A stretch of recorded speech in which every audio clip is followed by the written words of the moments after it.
Hello, America. Glad you're here tonight. We have, I think this is going to be an interesting show. Tonight, we've been doing our Founding Fathers Fridays, or I don't even know what we call them anymore, but we've been doing those, and I want to do something a little different tonight.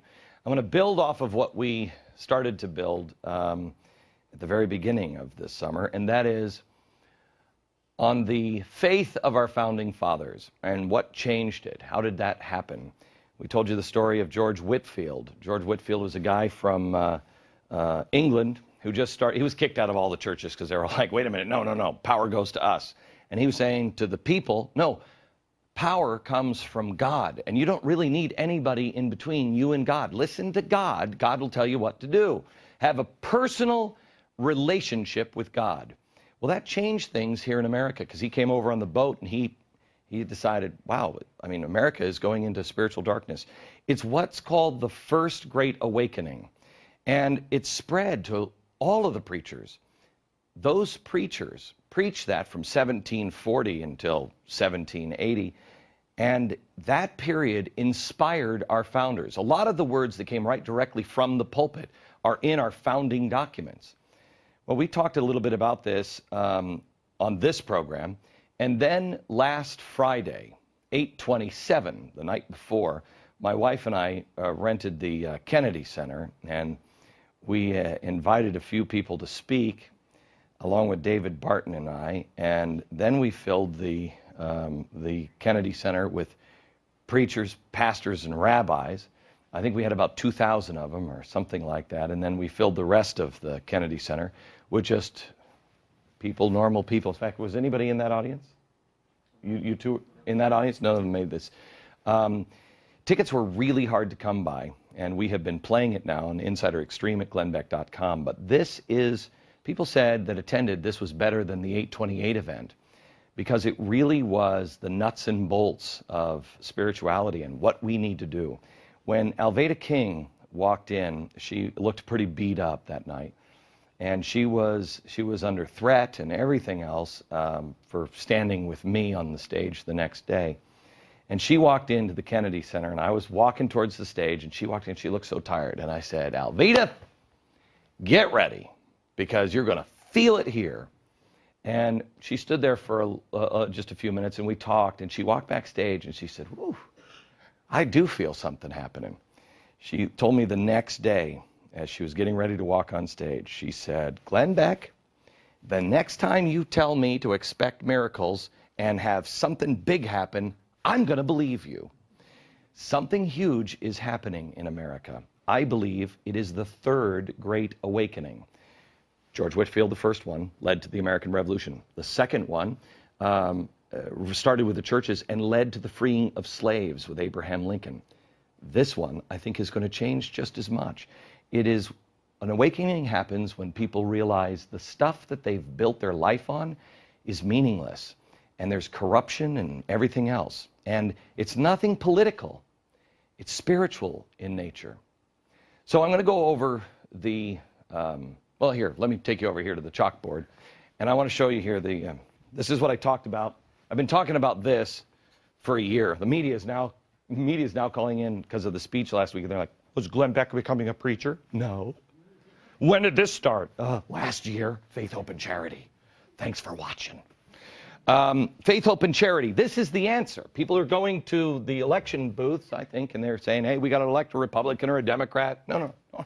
The answer is faith, hope, and charity. Then I gave a 40-day challenge. This is what I said on the stage last Friday, and I beg you to take this, because this is the answer. The end of the Declaration of Independence, my favorite line is, with firm reliance on divine providence, we mutually pledge to each other our lives, our fortunes, and our sacred honor. That's the key. Jefferson loved codes and puzzles, and I believe that is a code. That's the way out. What does it mean, with firm reliance on divine providence? Well, if you're going to have firm reliance on anything, you got to know it. You can't rely on something. You're not going to have firm reliance on a ladder if it looks pretty rickety and you've never been on it before. Firm reliance means you trust it. And you only trust it because you know it, and you know it to be true. Let me ask you, why are you going to church? Why are you going to your synagogue? Why are you doing anything? If you are, why? Is it because, well, you just always have? It's what your family always believed? In times of great strife, that's not going to cut it. You have to have firm reliance on divine providence. Divine providence, by the way, is not manifest destiny. Divine providence is you're in the flow. You're doing things and you're trying to be a better person. And you're in what the founders called the stream of nature's God and nature's laws. And that's why, oh, coincidentally, it looks like something providential is happening. Well, it's because you're in the flow. Manifest destiny, which our country went through and is a horror show, is the perversion of that. And that is, get out of my way, I'm on a mission from God. There's no humility in that, and there's no God in that. You have to know who God is and be humble enough to listen to him and get into the flow and depend on him.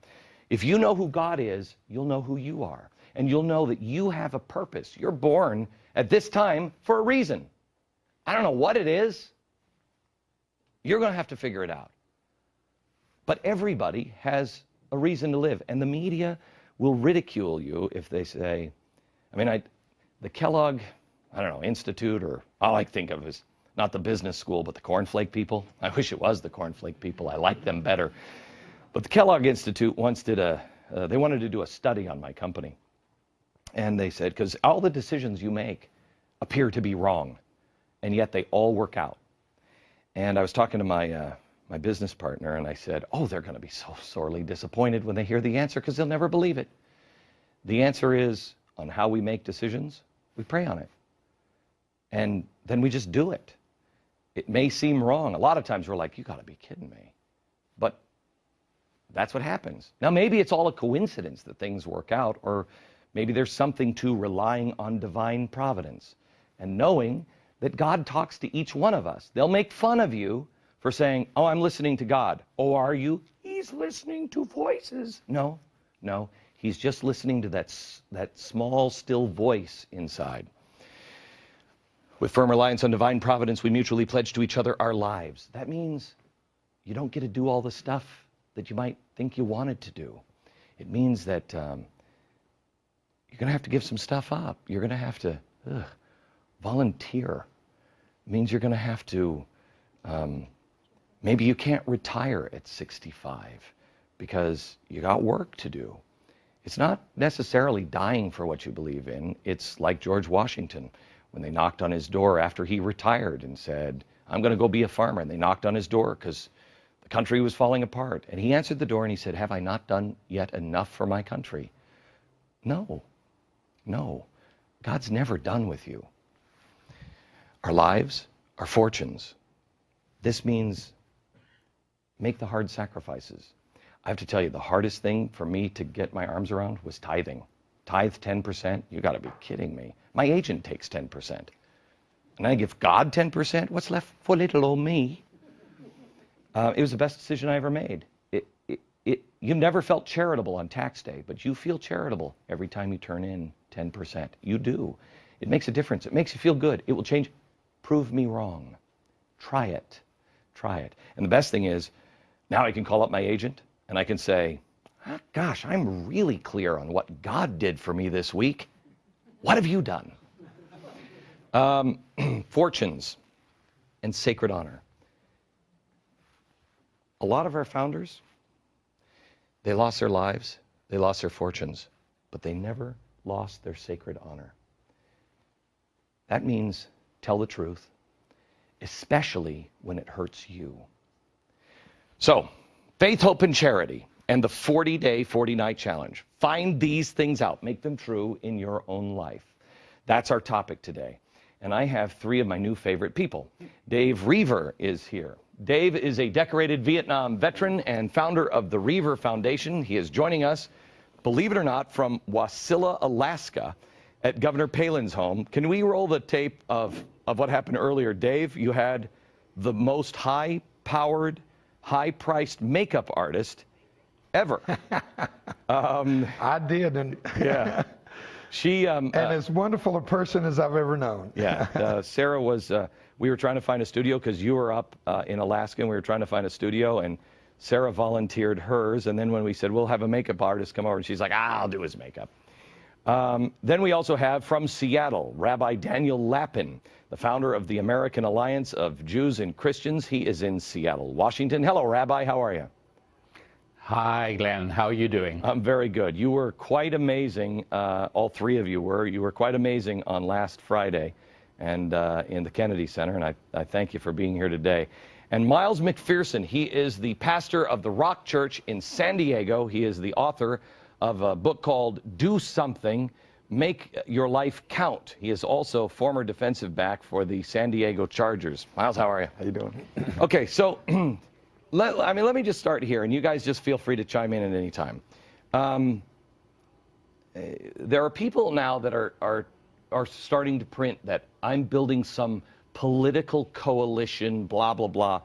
This has nothing to do with politics. But is there any disagreement here that if we do these things, everything will change? Well, I can speak for myself. When you talk about the Great Awakening, we all have a personal Great Awakening. And I went through a period where I was using cocaine and living wild when I was playing in the NFL. And I was doing all the things the world says: chase money, women, drugs, happiness, fun, do what you want to do on your terms. And it was killing me. And I found myself in a crack house with a crack pipe 2 feet away in my friend's hand, watching my life go up in smoke. And then Christ came into my life and said, and when I found God, as you're talking about, and I found out who he made me and who he created me to be, my life changed. I got off cocaine in one day. And God said, now I'm going to show you why I gave you the big mouth you have, and you're going to talk about me. And so, I pastor the church, the Rock Church in San Diego. I want to say hello to everybody in San Diego. But if people find out who their God is, we are made in the image of God. You got to know whose image you were made in and what that means. Then your life will become fulfilled and your purpose will be very clear. Rabbi, can you tell us a little bit about discovering God, or made in the image of God? Well, yes, very much so. I mean, for me personally, a transformational moment was when I realized, after many years of studying the Bible, it was my early 20s already, before one of my revered teachers said to me, look, the Bible is not a dusty document about detailing legends of long forgotten cultures and people that are no longer on the planet. It is God's comprehensive matrix of all reality. And that is the essence of the ancient Jewish wisdom that then wrapped my own life, as I realized that even something like politics is nothing more than the practical application of our most deeply held values. And so in shaping a culture, and I do believe that the word culture, which comes from the old word for religion. I mean, the word cult, nowadays you think of Jim Jones and Kool-Aid, but originally in English, the word cult was just another word for religion. Early Christianity was a cult. It was a religion. Culture is the kind of society shaped by its religion. And I think one of the greatest cover-ups of the 20th century has been the extent to which people have forgotten and been made to forget the role of religion in sculpting the shape of a society. So having the right fundamental values flows from there directly into the practical application of the area of politics. So what you were saying on Saturday, Glenn, was precisely to the point, which is that focus on the things that really count.